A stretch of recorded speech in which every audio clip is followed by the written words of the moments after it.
All right, the floor is yours, Shelley. Okay, and thank you for allowing me to come. This is something I have grown very passionate about to raise awareness. I only started with domestic abuse a year ago in July, and I will be the first to tell you the first training I went to in September, I was just shocked. I had no idea that it was happening in Nebraska, let alone rural Nebraska. And so hopefully I can, bring a little awareness to that today. That's a familiar sight. Sadly, we have to add sex trafficking to Nebraska. The traffickers are successfully harvesting the innocent. What is human trafficking? Human trafficking is modern day slavery. There's no other way to put it. It involves the use of force, fraud, or coercion to obtain some type of labor or commercial sex act. Millions of men, women, and children are trafficked into forced labor situations and into the sex trade worldwide. Okay? And lots of times as I go through this, I'm going to refer to girls. But we need to keep in mind that it also happens to women and it also happens to men. Okay? Many victims are lured from their homes with false promises of well-paying jobs. Instead, then they're forced or coerced into prostitution, sweatshops, massage parlors, egg fields, restaurants, hotels, and domestic service. And this video just kind of runs down a lot of the basics. What is human trafficking? Human trafficking has been likened to modern-day slavery that subjects children, women, and men to force, fraud, and coercion for the purpose of commercial sexual exploitation and forced labor. This horrific practice can include pornography, prostitution, and sex tourism, as well as the labor for domestic services, factory or construction work, and migrant farming. Around the world today, it is estimated that 27 million people are enslaved. That is more than the total number of slaves transported during the 4 centuries of the transatlantic slave trade.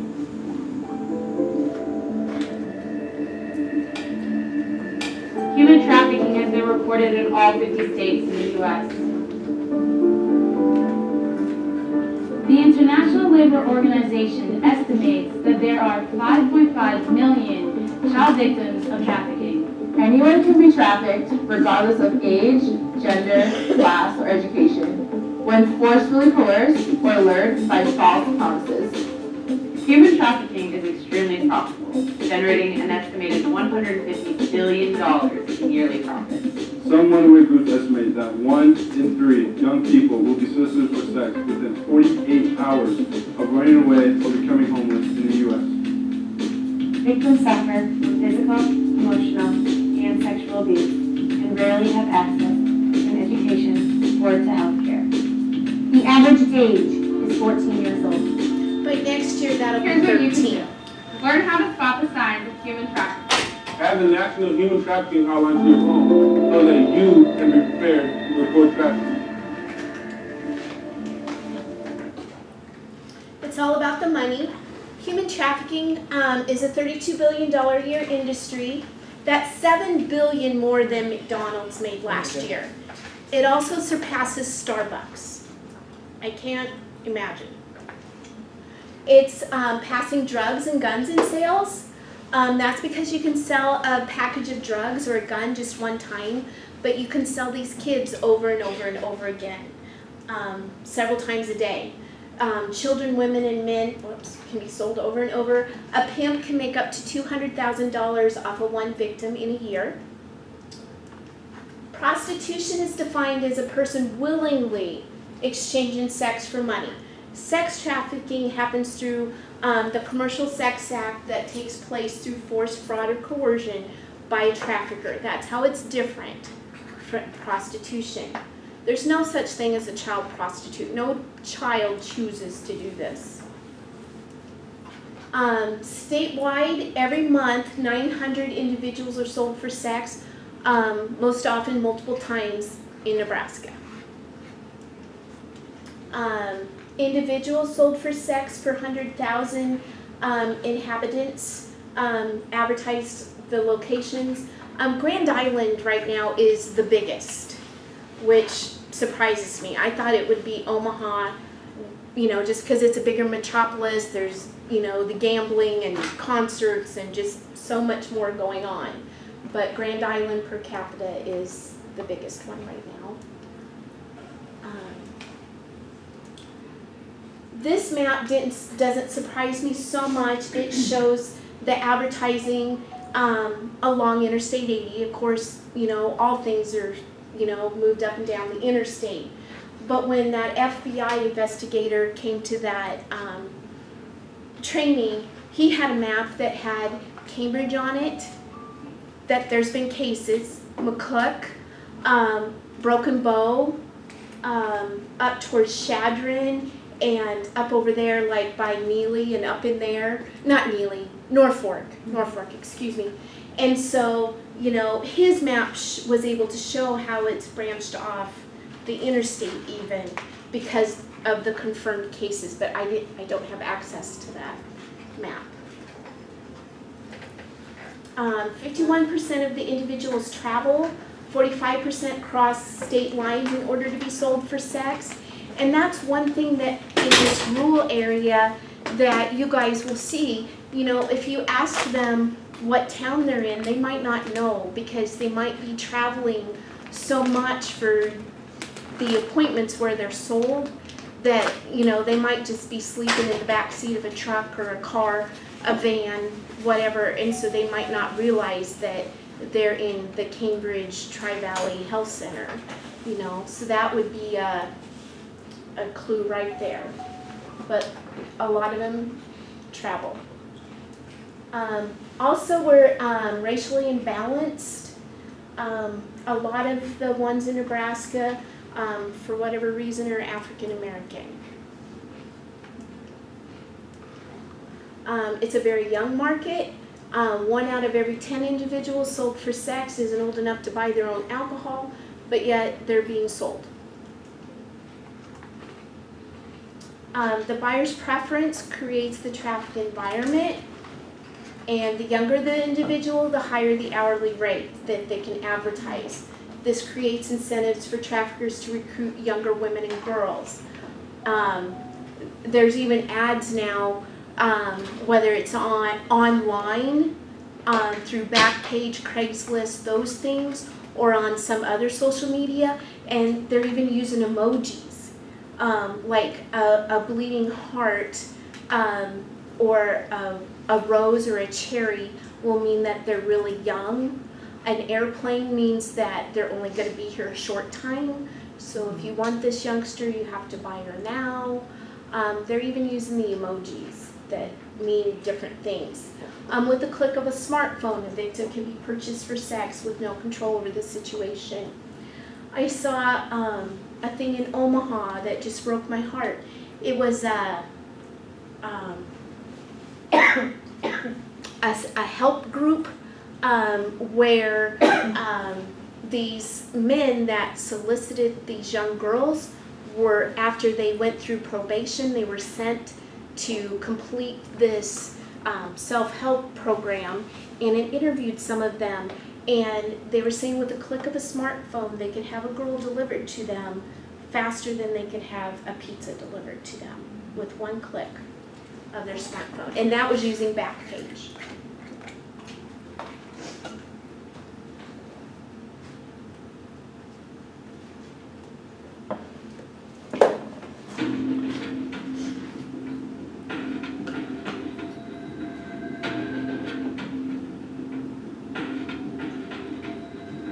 We're working with what we have, and I was like, what do we have? And she's like, your body. I didn't know about sex trafficking until I was in the middle of it. After a while, you just kind of get used to it. Like, everything that goes around just doesn't seem out of ordinary to you.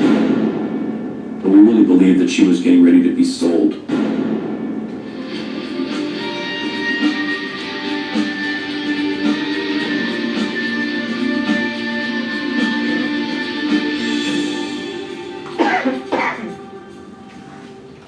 Brianna comes from a small town was an A student, did everything you hoped your daughter would do.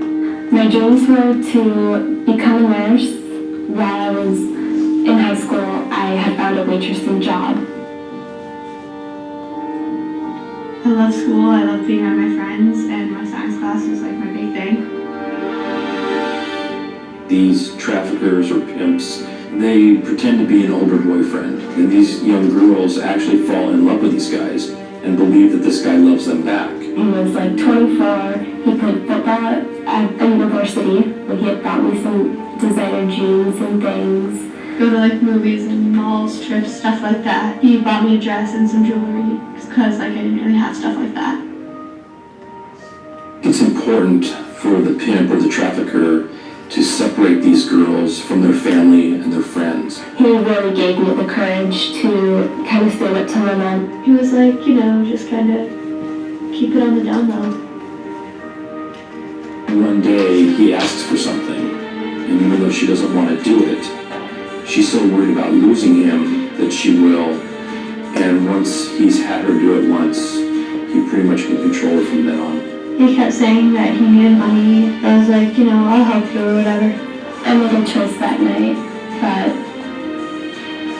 I found out that they actually had chosen me.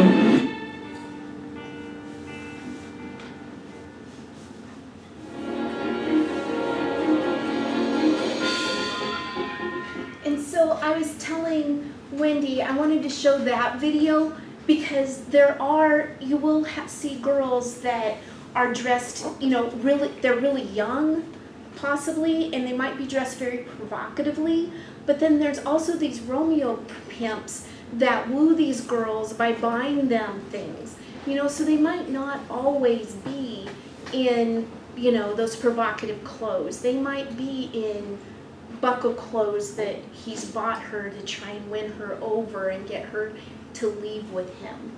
Because sometimes those Romeo pimps, they'll spend a lot of time convincing those girls that they're a boyfriend, you know, until they're so hooked that they're in.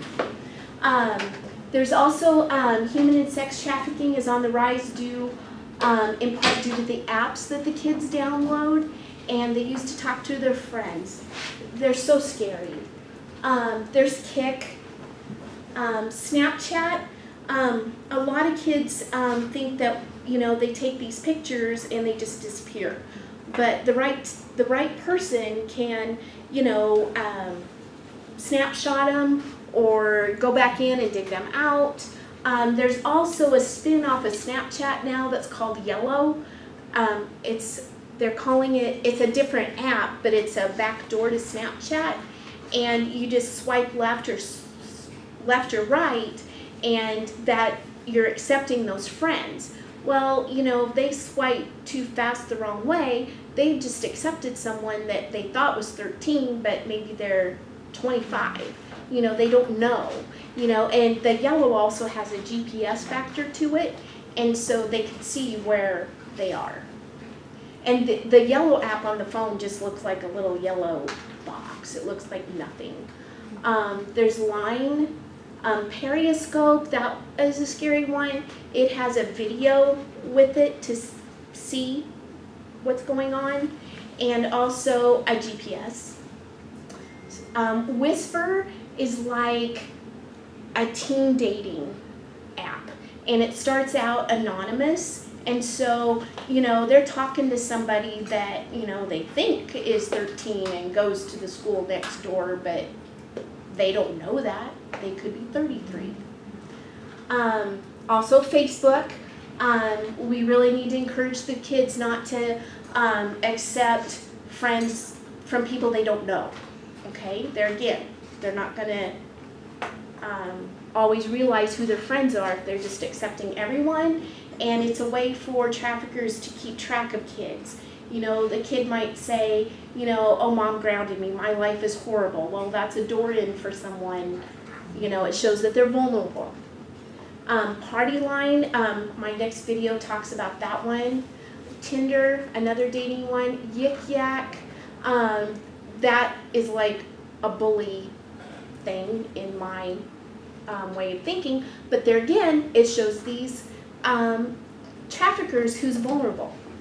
You know, everybody else is picking on you, I'll take care of you. Omega. And a warning tonight for you parents. Check the apps on your children's cell phones. Rosalind Anderson joins us with the very latest. Ross?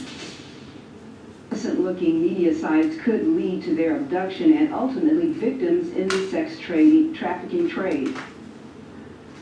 Well, it's spiking everywhere. Children are coming up missing. At this checkpoint Wednesday night, Hinds County deputies were raising awareness about human trafficking and looking for abducted minors forced into the sex trade, thanks in part to apps that kids download and use to talk with friends. They get on these social media sites and they, I guess, make friends with people, and then all of a sudden they come up missing. Apps like Kick, Whisper, Party Line, and Periscope are used to talk with friends.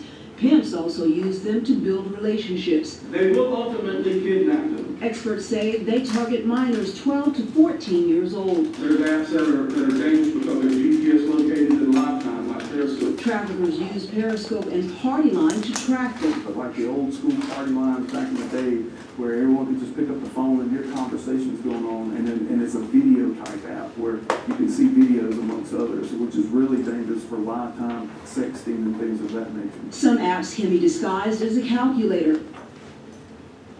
Now, experts recommend that you know each piece of technology your child is using and all sites they visit. In the newsroom, Rosalind Anderson, 3 on yours.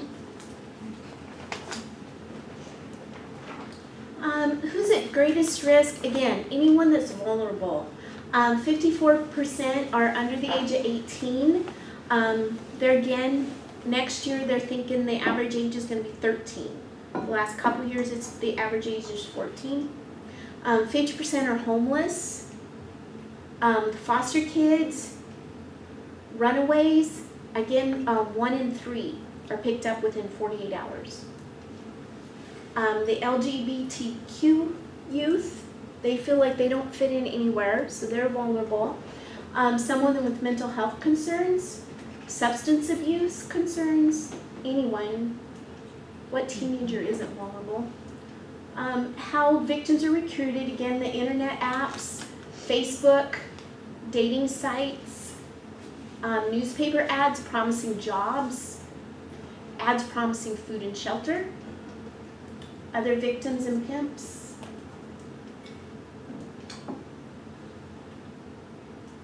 I wish it was that easy. A trafficker can be young, old, male, female, stranger, family members. Have you seen on NTV's done a couple articles here in the past 6 months where a parent has sold their child? We don't know what they look like. They don't fit a certain description.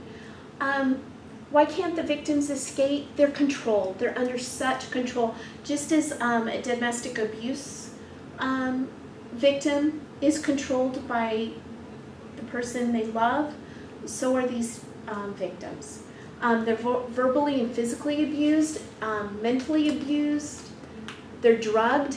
They give them just enough drug to keep them hooked, but not enough that they're out, just so they're compliant. It kind of depends on what statistic I look at. Heroin, crack, and marijuana seem to be the drugs that they're using. But there again, they get them hooked, but they don't keep them high, just enough to make them comply. Lots of times the family is threatened. There's a gal in Omaha that when she was, she's an adult now.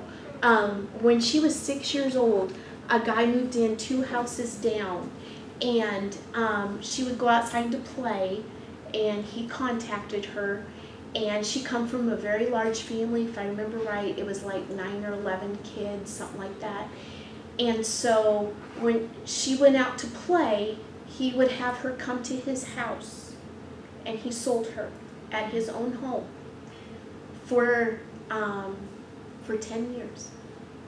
And when she was 16, she said, and he kept her under control by threatening her family members. Well, if you don't do this, I'll get one of your siblings. If you don't do this, I'll kill your mom. And so after 10 years, she said, just shoot me now. And he let her go. And now she's raising awareness and fighting the fight. But her family was threatened, and so that's why she kept doing it for 10 years. And she was also drugged. Victims can also be ashamed of what they've been forced to do. They just don't know how to deal with all this, and they don't realize that they're being controlled and it's not their fault. There's evidence of being controlled. They're probably going to be accompanied by a person significantly older, not always. Express fear of leaving their employer. Disoriented again and may not know what town they're in. Excessive work hours, very little pay. Some of these kids are sold over and over and over all day long, and if they don't make $1,000 a day, they're beaten. Possession of a number of hotel keys, possibly, and condoms. Not in possession of their personal ID. They work in the sex industry, possibly. Tattoos that appear possessive. Something like Daddy's Girl, a barcode, crowns. And these tattoos aren't probably going to look like they were done in a professional shop. They look a little ratty. But there's also branding too to watch for with heat and whatever instrument they use. But anything that appears possessive and not well done, okay?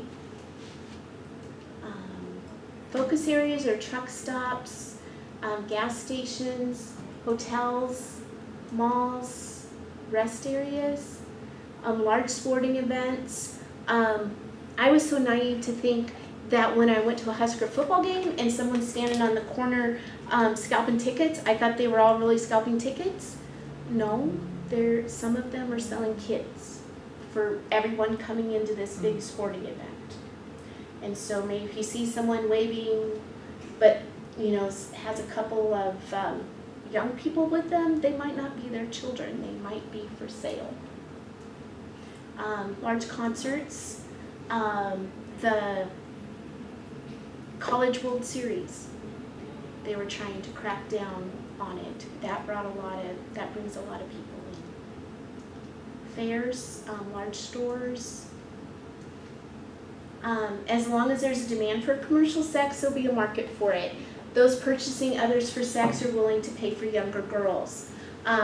We need efforts to curb the demand by increasing the penalties, and they are working on this. I think this just blew up, and the legislation is slow process, but they are working on it, which I'm very excited about. Increasing the likelihood of getting caught. If we could have no buyers, there'd be no market and no trafficking. This statistic right here, the solicitation, the fine's $250. That's not enough. So hopefully that will get changed soon. Red flags during a consultation. No legal documentation, anxiety, depression, submission, avoid eye contact, claims to be just visiting. There again, they might not even know what town they're in. Inconsistencies to their story. Someone is speaking on their behalf. They're not allowed to talk. Exhibits hypervigilance, paranoia, fear, depression, submission, malnourishment, or generally poor health. Signs of prolonged physical abuse, the bruises, burns or brandings, tattooing, black eyes, cuts, broken teeth, multiple scars, evidence of prolonged infections, addictions to drugs and or alcohol, paying for health care with cash, evidence of sexual trauma, of course, multiple or frequent STDs, multiple or frequent pregnancies, multiple abortions, individual is dressed in inappropriate clothing, presence of unexplained scar tissue, family dysfunction, individual may be in a crisis or may downplay their existing health problems or risk. Individuals may resist help or demonstrate fear that information they give may result in an arrest. Because some of them look at what they're doing as prostitution, and so they may be fearful. Even though they don't have a choice in it. Maybe dirty or unkept, PTSD, Stockholm Syndrome. Assessment questions. Are you in control of your identification and your documents? Were you recruited for one job but have to do another? Has someone asked you to engage in sexual activity? Have you been asked to do something for pay that you did not want to do or felt uncomfortable with? Are you in control of your own money? Do you have to turn over all the money you make? Do you have a debt that you cannot pay? Are you afraid? Are you paid for your work? Are you paid enough? Do you only earn tips? Can you leave if you want to? Has anyone threatened to harm you or your family if you leave your job? Look for physical, psychological, and sexual abuse. That may also indicate human trafficking. If you can get them off by themselves, maybe, by saying, you need an x-ray or this lab or whatever to get them away from whoever brought them, that would be best because to save them from being in more trouble when they go back. An estimated 87% of rescued victims have had at least one encounter with a healthcare provider during captivity but were not recognized as victims. But there again, you have to realize that the traffickers are just so good at what they do. They are experts at controlling these kids. And they tell them exactly what not to say and what to do or what not to do. Once recruited into trafficking, the average life expectancy is only 7 years. The goal of a trafficker is to break her down so that she's under his control. If you see something, say something. That's the trafficking hotline. There is an app on your phone that is a good app, and it's called Truckers Against Trafficking, and I just think that's so exciting. I mean, granted, there are some truckers that partake in this, but there are also truckers that are trying to help and raise awareness, and they have an app on the phone that has this phone number right on it. And Truckers Against Trafficking are also another organization that's trying to raise awareness, because they are on the roads, 24 hours a day. They're in the truck stops, they're in here, they're in there, and so that is a big positive, I think. But that's the trafficking hotline number. Also, you could call us. We have, on those cards, is a 24-hour crisis line number, and we would help you get the authorities that you need.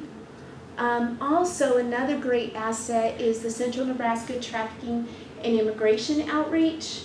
That's their phone number, and her name is Letitia Boniface, and she is out of Lexington. And she is a gal that this is what she does for a job, is trying to get kids, well, not just kids, women, men, whoever, trying to get people out of this situation. And so she's another great resource that we have in Lexington to help fight this. Shelley, so if we run into a situation where we're pretty sure that something like this is going on, would our first call be to law enforcement? I would say call law enforcement and then call that and then call trafficking hotline. the advocacy so that we can make those connections for them. Yes. Yes. And there's also one more, there's two, Freedom Inc. And then there's another one that I just think is awesome. They are two organizations that victims that are out of human trafficking started. I can't think what the other one is, but one's Freedom Inc. And they are providing for free tattoos for these victims to cover the tattoos that show ownership, so that they don't have to look at that barcode or that man's name or whatever every day. So there are some positives coming, but we have a ways to go. And I do have one more video that has to do with the trucking, but I can't get it. Do we have time for that? Or I think so. okay, let me see if I can get it. I think I'll wait too. For whatever reason, it won't let me put it in my PowerPoint. Do you know what Nate's number is right? 1040.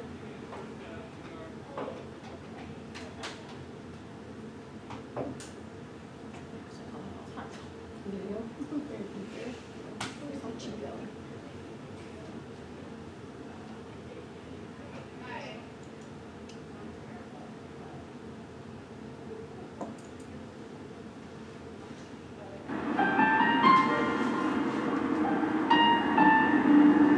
Me and Chrissy's walking, and that's when Lincoln pulled up.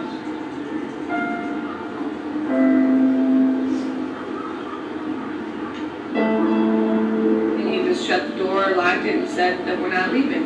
And we would have to have sex with men for money, you know, and we had no say about it. And I started freaking out.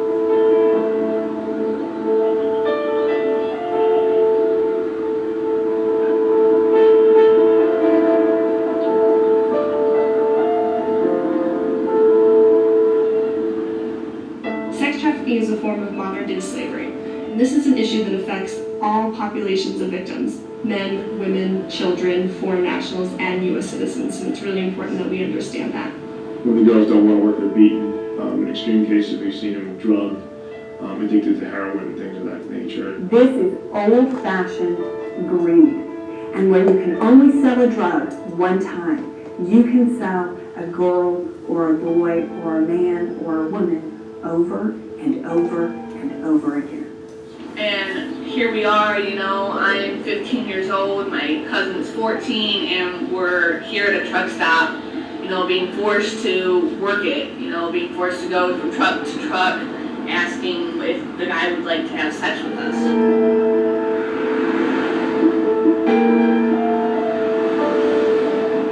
I was scared, unbelievably scared.